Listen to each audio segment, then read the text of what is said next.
DHT success factors. So, hopefully you guys can see the board behind me. I might have to move my shoulder out the way for some of it, but there's been a lot of interest recently in DHT for good reason. It's the most masculine hormone in the body. It's responsible for your voice, facial hair, muscle, penile tissue related stuff. So it's literally what separates men from women. And it's the biggest hormone when it comes to transgenders, you know, making the switch to the other side, that kind of thing. And it's extremely useful, and I would argue as well, mental health as well, and feeling in a good mood. I would say as well that it's probably the reason that most of you guys really consume my content. Is DHT is what you're really after, more so than testosterone. But anyway, there's 5 kind of big success factors that, again, hopefully you can read these, but I'm going to give you a bit of an overview for what these are, what they kind of look like, because there's a lot to unpack for each factor. So I'm going to kind of go off the top of my head. If you want the full thing, obviously, there's the new course, which is linked below. But for now, I'll give you the overview for these. So the first one is diet. Diet is like foundational for so many things, and it's no different with DHT. And a lot of it with diet is you need to stop doing the stuff that is ruining your DHT levels. Obviously, if you're obese, you've got to get that body fat down.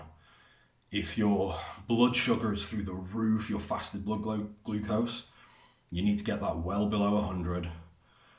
Again, this is blood tests. But then there's a bunch of other stuff. So that's what I've just said is for testosterone and all hormones in general. With DHT though, there's a few other things like gluten. There's so many guys on the Telegram or on Twitter who are asking about pasta. And they're eating pasta twice a day. No, stop eating pasta. Gluten in general is going to be a problem because there's a lot of DHT potentially stored in the stomach.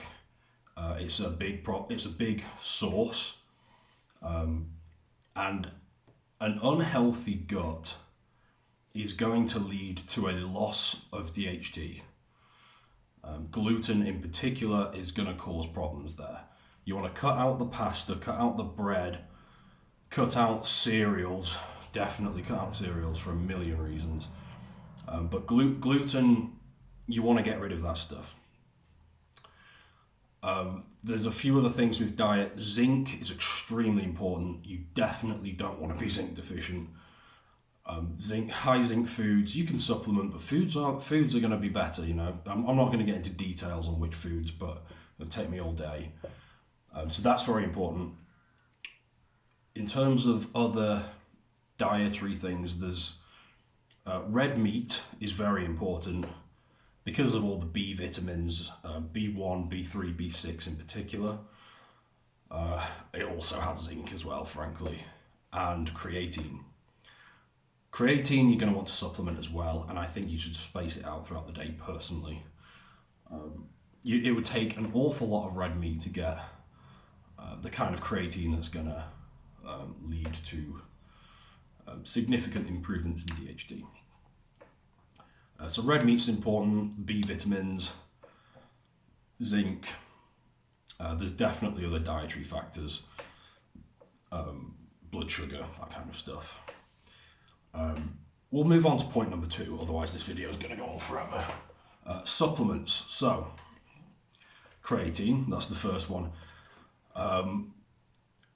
DHEA is a supplement that, again, I really think you should get your blood work done to measure this stuff to see if you're deficient in DHEA.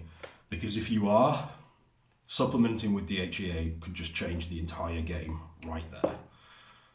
But a good general one, because DHEA is a precursor, it's one of those foundational things. If you supplement with DHEA, that is going to work. It raises your levels. It works like clockwork. Sorghum's another one, creatine. zinc, and the B vitamins if you need those. 1 second. One really important point as well with DHEA is that you're going to get a far more bang for your buck from a absorbability standpoint if you use topical DHEA and you apply it all around the genitalia area, rather than popping a pill that goes ultimately through your liver. It's not going to be as effective as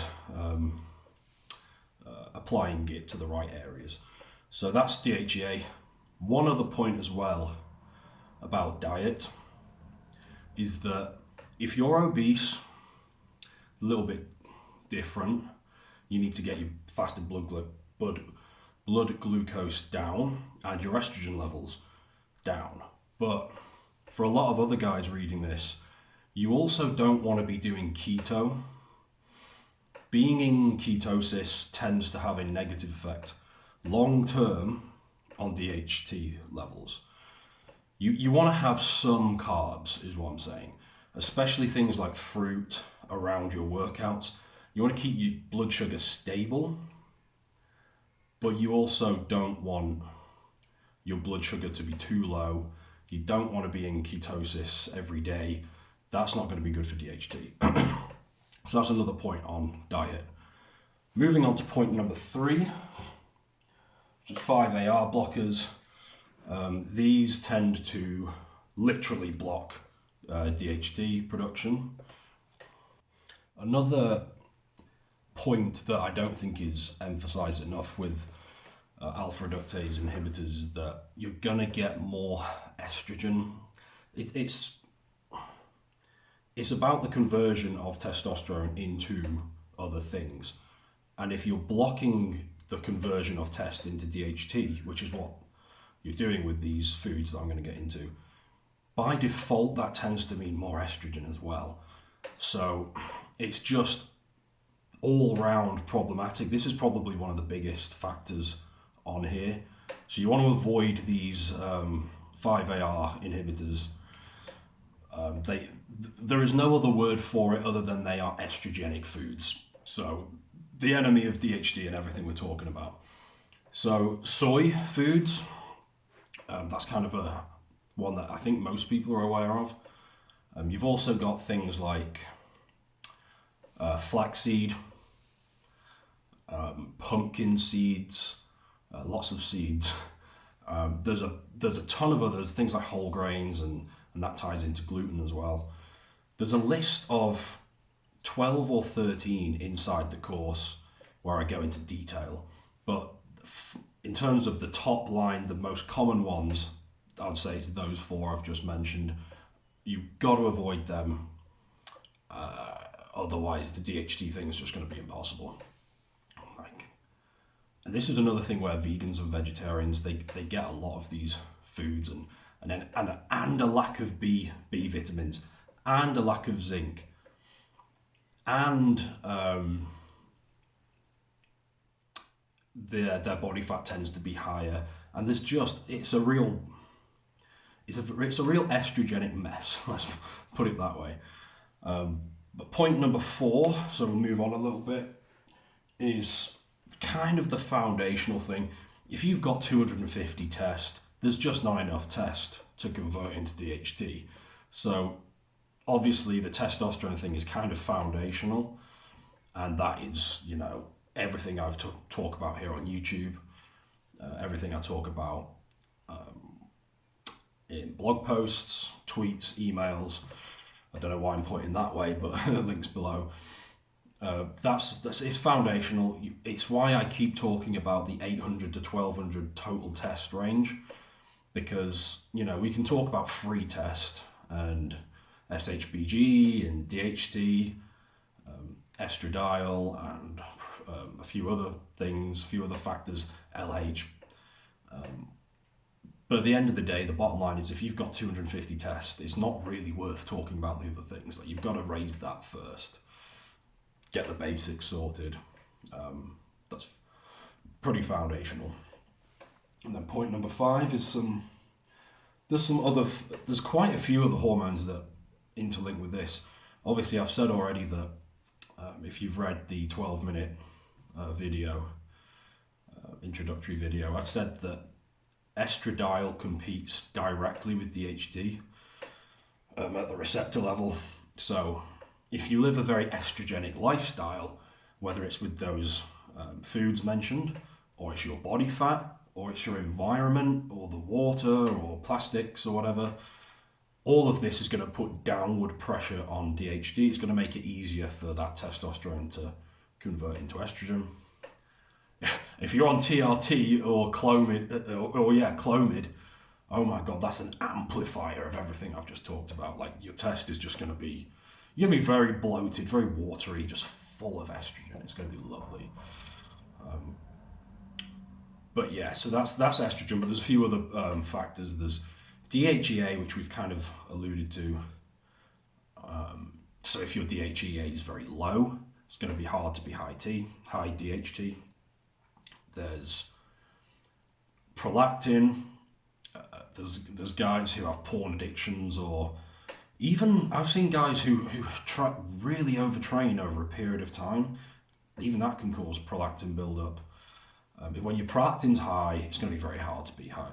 It's going to be very hard to be high DHT. Can't talk today. There's also, stress hormones, in particular cortisol. I talk a lot about, and I've got the cortisol control ebook. Some of you will be aware of that, but also adrenaline, and the two of them are linked.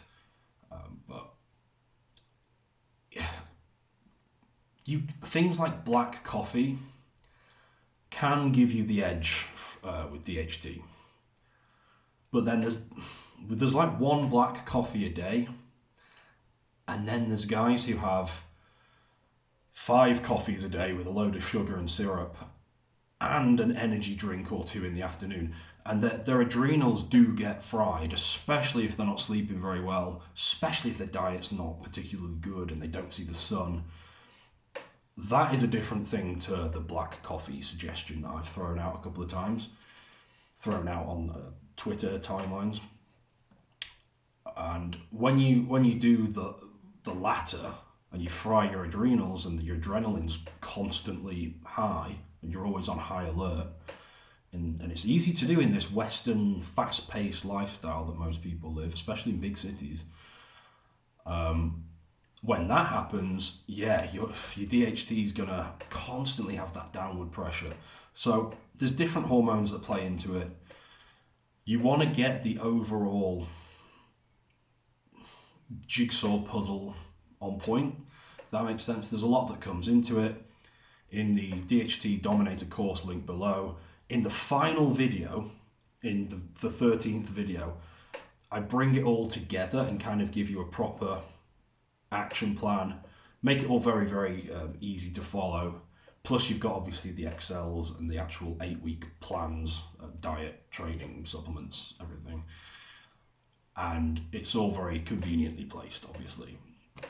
But get it right, get your DHT to the 80 to 100 range, which is the ideal range, and your life will be very, very different. You'll pack on muscle far more easily.